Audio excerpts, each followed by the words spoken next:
Bancada aqui perfilada, aqui comentando. O que não falta são notícias, imagens e realmente expectativa máxima em torno da COP30 em Belém, a cúpula dos líderes. Príncipe William, Emmanuel Macron, Ursula von der Leyen e grande elenco, junto com o anfitrião presidente Lula.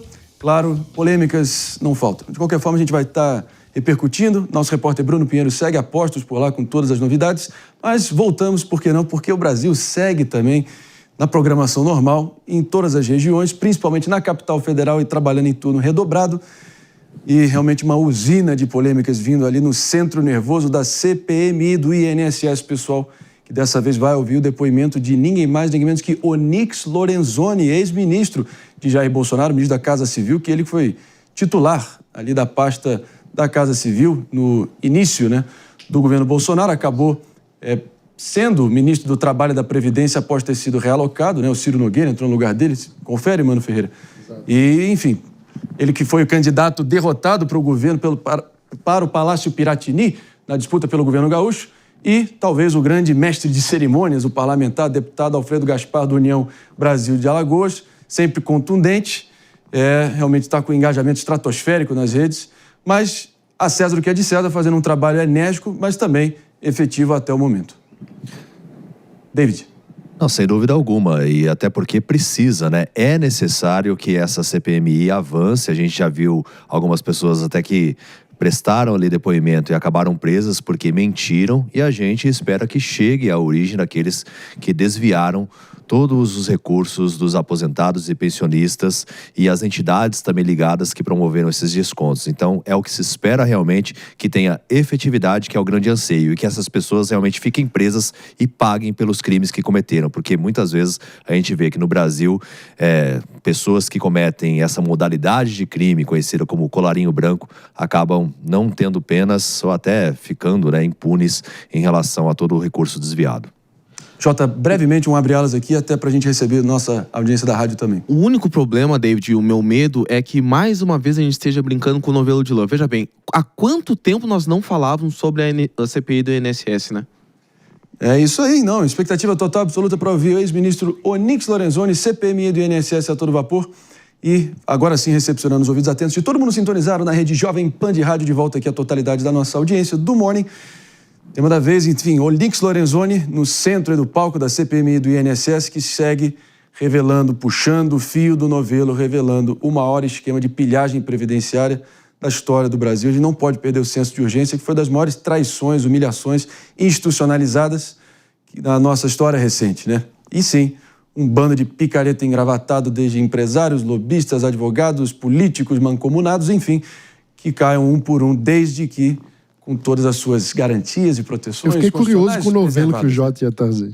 Não, na verdade, o novelo... Jota com a palavra. O novelo que a gente deveria continuar puxando é porque a gente sempre acaba fazendo como um gato. Então, primeiro foi a pauta da adultização. A adultização é uma urgência no Brasil, daí cria esse projeto. Depois foi o INSS, tá bom, então faz uma CPMI. Agora é facção, então faz uma CPMI. Então a gente não consegue resolver nenhum dos problemas. Hoje eu tava vindo com o Fernando Uber, ele fez uma analogia maravilhosa. Ele falou o seguinte, é como se jogasse um pouquinho de spray numa barata e depois fosse fazer outra coisa. A barata vai voltar e o problema vai continuar. Então, o Brasil tem uma dificuldade muito grande de estabelecer política pública de Estado e não somente de momento para convergir com a urgência com as redes sociais. Eu acho que esse é um grande problema, mano.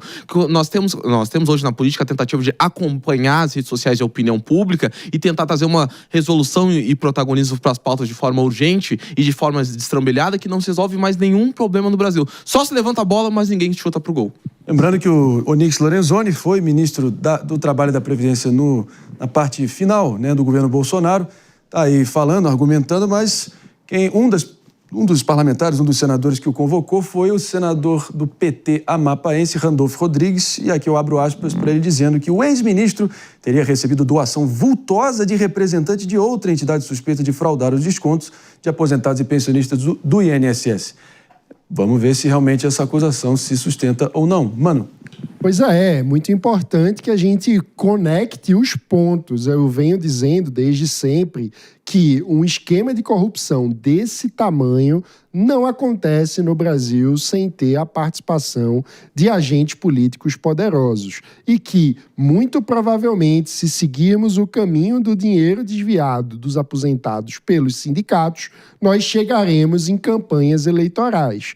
A acusação é que esse dinheiro teria sido usado também pelo ex-ministro Onyx Lorenzoni. Cabe à CPMI, cabe às autoridades, à Polícia Federal, apurar essa denúncia para saber até que ponto ela, de fato, se sustenta. Mas vale dizer, certamente também não deve parar na figura do ministro Onyx Lorenzoni, que foi ministro durante o governo Bolsonaro, quando o esquema também estava acontecendo, mas o esquema se multiplicou ao longo do governo Lula. Então é preciso que essa investigação ocorra com todos os envolvidos, não apenas de um lado, não apenas do outro. Eu posso fazer só um rápido comentário? Não sei, antes eu só relembrar nossa audiência aqui, por favor, Aninha, me perdoa, só o complemento aqui que a gente há de lembrar que o ex-ministro Onyx Lorenzoni também confessou ter recebido Caixa 2, fez um acordo de não persecução penal com a PGR e acabou devolvendo o dinheiro, teria recebido R$300 mil ali para uma campanha dele há alguns anos atrás, devolveu 189 mil para a Justiça e resolveu a parada, liquidou a fatura e está aí absolvido, mas voltando aí alguns fantasmas do passado. Vamos com a Aninha. Vamos. Não, rapidinho, Marinho. Eu acho que o Brasil como um todo, ele tem um afã muito punitivista. E eu não estou aqui a defender que os responsáveis por essa fraude não sejam punidos. Não é esse. Mas eu gostaria de ver um empenho maior até do que o da CPMI, do que a busca por esses responsáveis, para evitar que novas fraudes como essas aconteçam. A gente não escuta falar de mecanismos de proteção para o futuro. A gente está sempre discutindo e voltando no passado e quem foi, quanto ganhou. E eu acho que isso é importante. Veja, não estou querendo aqui passar uma página e uma régua e só olhar adiante.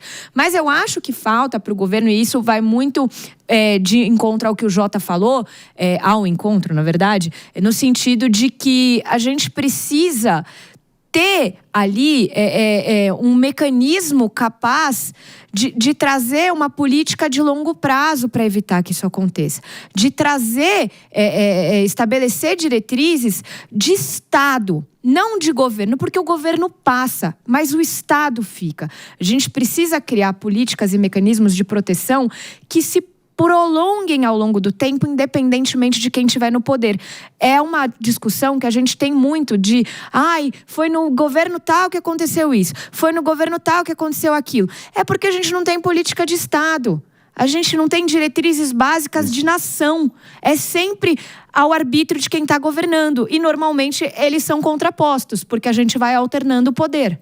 A gente segue aqui repercutindo detalhe por detalhe, revelação por revelação vinda da já histórica CPMI do INSS, toda essa maldade que foi feita com essa fraude colossal contra os nossos aposentados, beneficiados e pensionistas.